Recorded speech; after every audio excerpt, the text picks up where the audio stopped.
Alors Dominique Bettig, la réunion du groupe Bilderberg a lieu en ce moment au Montreux Palace. Simple discussion informelle pour les uns, maçonnerie mondialiste qui a notamment le pouvoir de déclencher des guerres pour les autres. Cette rencontre a toujours lieu à huis clos et avec un gros dispositif de sécurité. En 2011, vous étiez un des rares députés à vous exprimer publiquement contre cette réunion qui s'était tenue à Saint-Moritz dans les Grisons. Quel est votre sentiment aujourd'hui? Alors, je crois que quand même, depuis l'époque de Saint-Moritz, on est sorti de la face un peu systématiquement cachée de cette réunion, que c'est de notoriété publique, on le sait, les médias en parlent, donc il n'y a plus cette omerta, ce devoir de discrétion totale, et c'est une bonne chose. Mais il est toujours peu possible de savoir ce qui s'y discute vraiment. Bon, on a bien sûr l'intuition que c'est les gouvernants et les gens qui auront un avenir politique lumineux qui se préparent, qui sont invités. Et c'est là qu'il y a probablement une concertation, une discussion des grandes options politiques, mais aussi industrielles, mais aussi sociétales. Et puis on aimerait bien que les politiques de chez nous qui y participent restituent un peu. Je crois qu'on a droit quand même comme citoyens de base de savoir ce que nos gouvernants discutent entre pairs.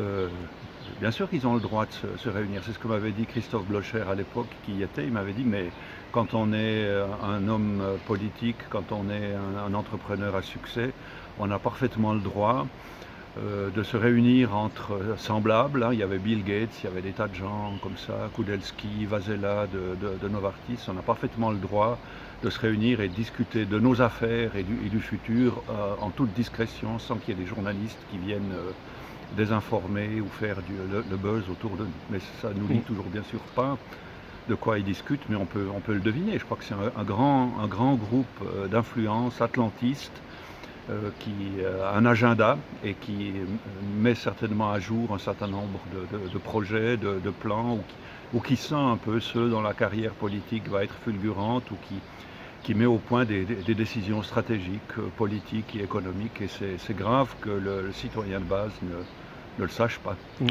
Vous connaissez personnellement un des participants, n'est-ce pas? Oh, j'en ai eu connu quelques-uns, oui, mais qui m'ont toujours répondu ça. Ils respectent à la lettre la loi du silence et de la discrétion. C'est-à-dire qu'on participe à cette réunion pour autant qu'on s'engage formellement à ne pas en révéler les tenants et les aboutissants. Donc on doit le deviner, ou des fois il y a des protocoles qui apparaissent dont on ne connaît pas l'authenticité, mais la règle est respectée de manière générale. Mais vous tutoyez Ueli Maurer, peut-être qu'il va vous dire quelque chose. Oh, je lui poserai la question, je vais le voir bientôt. Bien sûr, je me réjouis de lui demander, enfin voilà, qu'est-ce qu'il en a retiré. Et quelle est votre analyse des tensions actuelles entre les États-Unis et l'Iran? Alors je trouve personnellement assez scandaleux et assez honteux la manière dont l'Iran est traité ces dernières années. On avait espéré avec l'accord entre les États-Unis et l'Europe que les échanges allaient reprendre au niveau économique.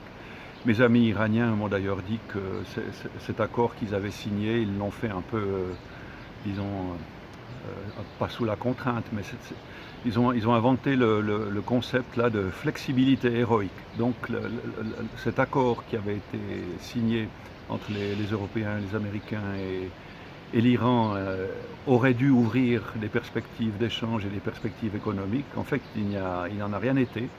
Les États-Unis, qui sont complètement sous le contrôle de l'État d'Israël, qui dicte sa politique et définit ses ennemis, a tout fait capoter. Et puis Trump, maintenant, se sent obligé de jouer les matamores. Alors, mon analyse, c'est que Trump fait du bruit comme il a l'habitude de le faire. C'est sa stratégie de patron de casino et d'homme d'affaires qui parle fort pour obliger ses adversaires ou ses partenaires à la négociation, mais que tout ceci ne changera rien à l'évolution. L'Iran occupe maintenant une position stratégique importante dans la région, elle est porteuse d'espoir politique pour pas mal de gens et pas mal de populations des pays voisins. Et puis les perspectives de guerre sont juste pas possibles. Je ne pense pas que les Américains, dans la situation actuelle où en termes économiques, ils sont quand même pas en bonne position, je ne pense pas qu'ils aient tout simplement les moyens de se lancer dans une guerre. Il faudrait qu'ils trouvent des gens pour la faire à leur place. Je ne pense pas que les Israéliens vont s'y risquer. Peut-être que les Saoudiens seront assez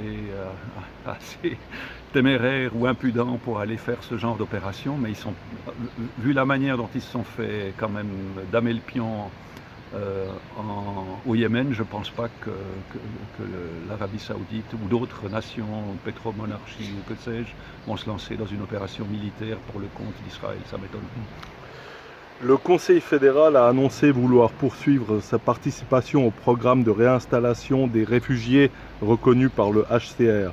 Jusqu'à 800 personnes par an, principalement d'Afrique et du Moyen-Orient, pourront être acheminées en Suisse. Qu'en pensez-vous ? Alors, c'est ce mythe-là qui consiste à faire croire qu'on peut jouer un rôle pour remettre les gens en forme et en état, qui sont victimes de persécutions ou de problèmes politiques ou de problèmes climatiques. À mon avis, on ne devrait pas devoir un jour réinstaller des réfugiés, mais on devrait faire en sorte qu'ils puissent se développer, qu'ils puissent développer l'économie, qu'ils puissent se développer politiquement dans le pays où ils vivent.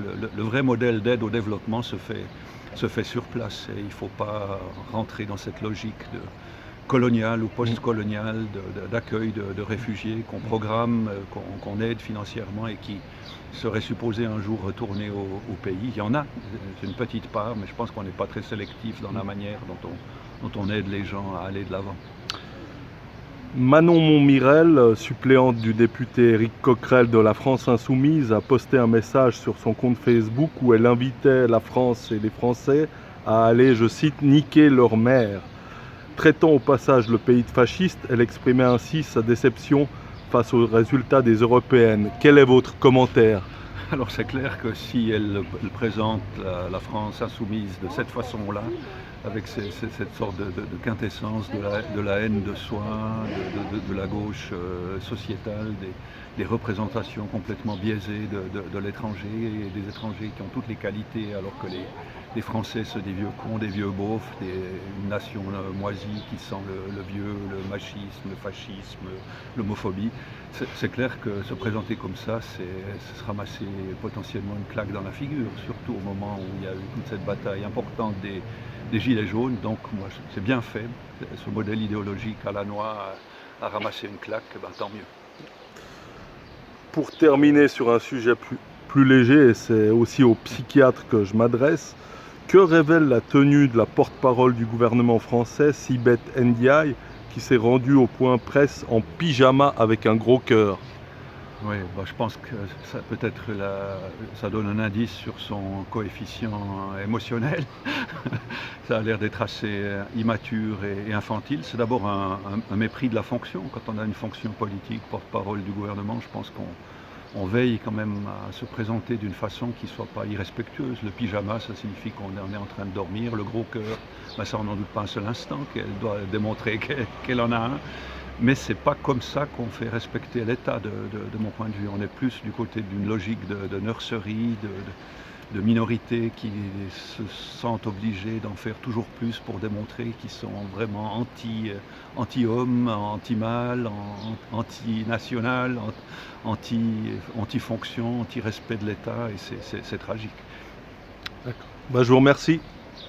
Il n'y a pas de quoi, c'est un plaisir.